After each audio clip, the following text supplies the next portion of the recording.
이번에는 컨셉 아트를 위한 비주얼 기획을 하기에 앞서 중세 환타지, 동양 환타지, 스팀펑크, SF, 퓨전 환타지 등등 다양한 각각의 장르들에 대해서 설명하려고 합니다. 먼저 중세 환타지는 인간, 엘프, 드워프, 오크 등등 다양한 종족들이 각각의 고유한 특징과 성격을 가지고 있으며 왕국과 기사, 마법사, 드래곤, 요정, 몬스터 등등 다양한 직업과 크리처들도 존재하는 세계관으로 게임이나 영화로도 자주 다뤄지는 장르라고 할 수 있습니다. 각각의 종족들은 각각의 특징과 스토리가 있어서 다른 종족과는 친화적이거나 적대적인 관계이기도 한데 이러한 내용들은 게임이나 영화의 프로젝트마다 목적에 맞게 조금씩은 다르게 반영되어 만들어지게 됩니다. 하지만 대체적으로 공통적인 특징은 유사한 편입니다. 예를 들어 엘프는 우아하고 아름다운 외모로 숲속에서 자연과 조화롭게 살아가고 마법이나 기술에도 능숙하며 인간보다 수명이 훨씬 길게 그려집니다. 그리고 드워프라는 종족은 키는 작지만 튼튼한 체격으로 주로 지하에 살면서 광산에서 일하고 보물을 좋아하고 대장장이, 무기지작 등을 잘하는 것으로 그려집니다. 이처럼 특징들이 어느 정도 정해져 있기 때문에 대중들이 좀 더 쉽게 공감하면서 세계관에 빨리 빠져들 수 있는 장점이 된다고 볼 수 있습니다. 그래서 게임이나 영화로 자주 다뤄지게 되는 이유가 될 수 있습니다. 대표작으로는 영화 반지의 제왕이 있습니다. 만약에 어떤 게임 프로젝트가 컨셉을 획기적이고 창의적인 목표를 위해서 외모는 날씬하고 멋지게 생겼고 마법도 사용하며 무기 제작도 잘하는 종족을 만들고 그 종족의 이름을 드워프라고 짓고 엘프 종족은 키가 작고 튼튼한데 마법을 쓰지 못하는 등등 그 이외의 다른 종족들도 그렇게 기존 컨셉트를 너무 많이 바꿔서 만들어졌다면 대중과 세계관의 공감대 형성에 문제가 생겨서 좀처럼 쉽게 다가가기 어려울 수 있는 것입니다. 물론 창의적인 변화는 필요합니다. 하지만 대중과의 공감을 얻지 못할 정도까지 심한 변화는 대중들이 그 변화를 이해하고 숙지하기까지가 쉽지 않다는 문제들이 생길 수 있기 때문에 대중과의 공감을 얻을 수 있는 범위에서의 변화를 만들어야 하고 그러기 위해서는 기본적으로 각 장르들에 대한 이해가 필요하다고 할 수 있습니다. 그렇다고 너무 깊이 있게 공부할 필요는 없습니다. 시간이 가면서 유행처럼 차츰 대중들의 공감도 변화를 하기 때문입니다. 다음은 동양 환타지에 대한 설명입니다. 사전에서는 역사적 사실을 다루는 역사극을 줄여서 사극이라고 하는데 요즘 가상의 스토리에 환타지적인 요소도 더해지는 환타지 사극도 동양 환타지라고 할 수 있을 것입니다. 오래전부터 내려오는 전설, 여러 종류의 신들, 요괴들, 도깨비, 몬스터 등등도 환타지적인 요소들과 더해져서 세계관이 만들어지고 있습니다. 중국에서는 손오공이나 소림파, 무당파, 화산파 등등 여러 무협의 문파를 환타지와 결합해서 만들어지는 프로젝트들도 있습니다. 중세 환타지 못지않게 점차 동양이 아닌 나라들도 관심을 갖기 시작하는 중이라고 보여집니다. 스팀펑크는 19세기 말과 20세기 초의 산업화 시대를 배경으로 한 장르지만 시간을 뛰어넘어 스팀 증기기관의 엔진과 구식의 기계들을 이용해서 로봇이나 우주선까지 만들어서 달까지도 갈 수 있는 장르라고 할 수 있습니다.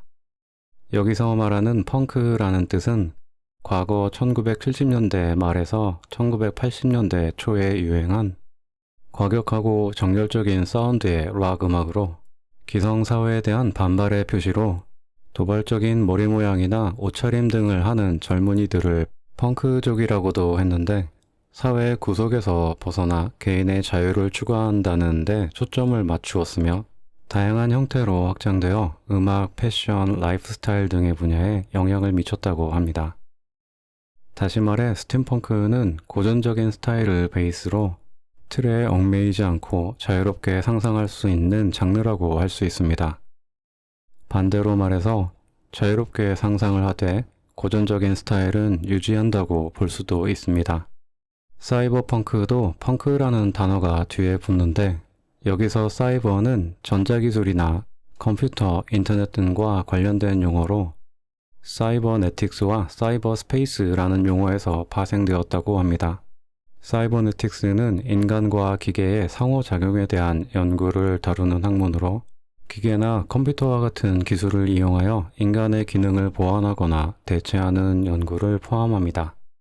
사이버 스페이스는 인터넷이나 컴퓨터 네트워크 상에서의 가상현실이나 정보 공간을 지칭하는 용어로 물리적인 공간과는 별개의 디지털 세계를 의미합니다. 사이버펑크의 대표작으로는 영화 매트릭스가 있습니다.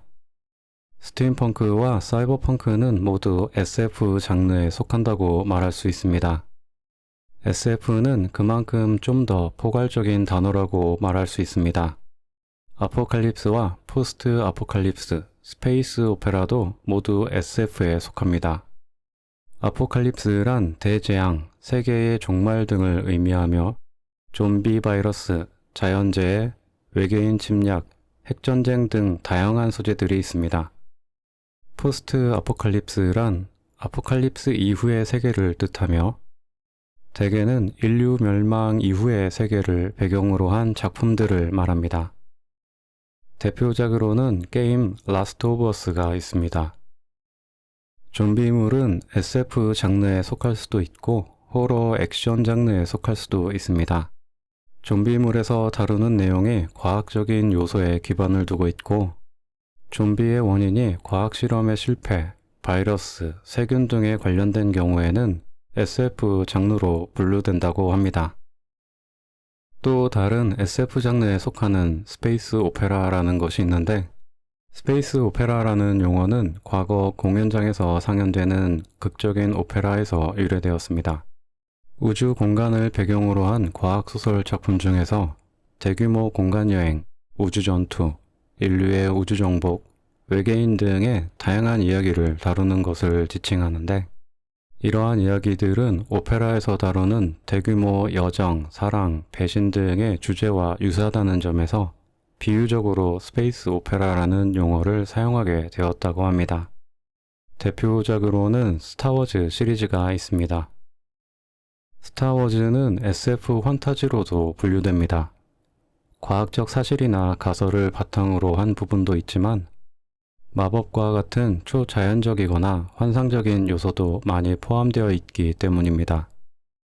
어떻게 보면 퓨전 환타지라고도 할 수 있는데 퓨전 환타지는 2개 이상의 서로 다른 판타지 세계나 장르를 결합한 형태의 작품을 말합니다.